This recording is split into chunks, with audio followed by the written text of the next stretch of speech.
Hello chess friends, today I am going to show you how to defeat white in Queen's Gambit accepted variation. d4, d5, c4 and we take. d takes c4. And now when the white plays e4, we will play the McDonnell variation. Now, below 2000 rated players never know how to play this. They always lose in this opening. If you push the pawn as white, you will never get the pawn back. Now we are just up a pawn.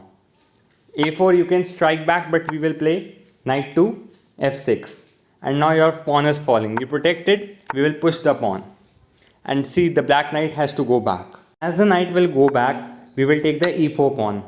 Now let's see if a captures b5. Then we will capture the center pawn. White captures the c pawn. And now you will think the pawns are equal.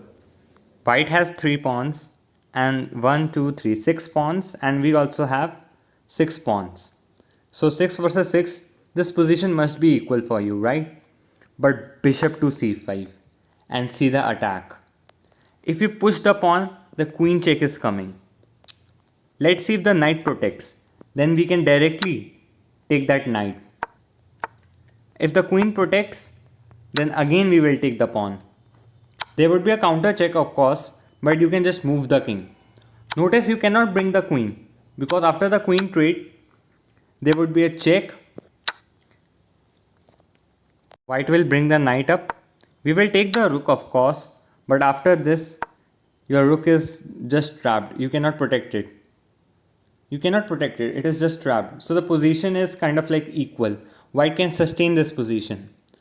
So for you, after taking this pawn, you have to move the king one square, and this position is better. Also, there is one more defense which you will think. After bishop takes, bishop to c5, and there would be a bishop to e3.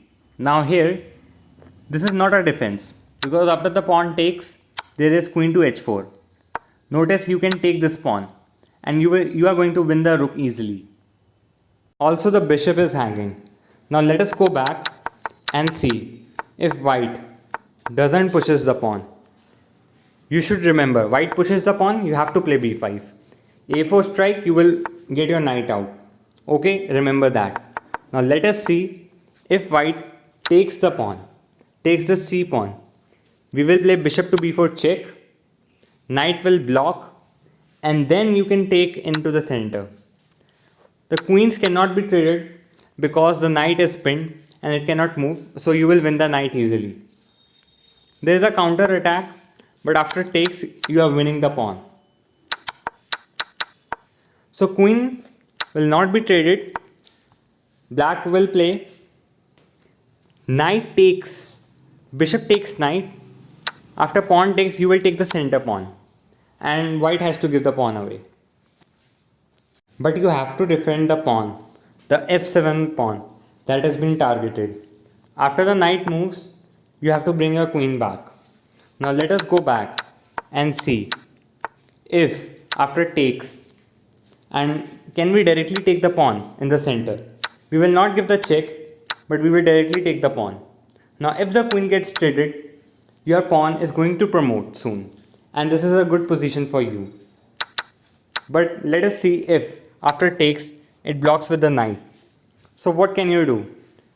The computer suggests to bring the queen back, because after you develop the knight, your queen is going to get hit by the knight. So it's better to bring your queen back. There is one more reason to bring the queen back, because if you develop the knight, white will also develop, you will go back, and there is a target on f7. Notice you cannot protect it, because the knight will join the attack. Now there are 3 attackers, and you have only one defender. 2 defenders, the king and the queen. So it is very difficult. So you must bring the queen back and then develop normally. Let us go back and see the best move of white. Knight to f3. This is the best move.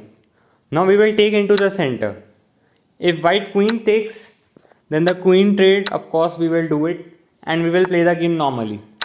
But if the bishop takes, which is of course the book move, the theory move, we will develop the knight, and here you have to be careful. The white can create attack with the queen and with the knight. You have to be careful. The f7 pawn is super weak. Queen to b3 and there's an attack. You have to play bishop. Why? Because if you protect with the queen, this is wrong. You are getting late in development. You are blocking your own bishop.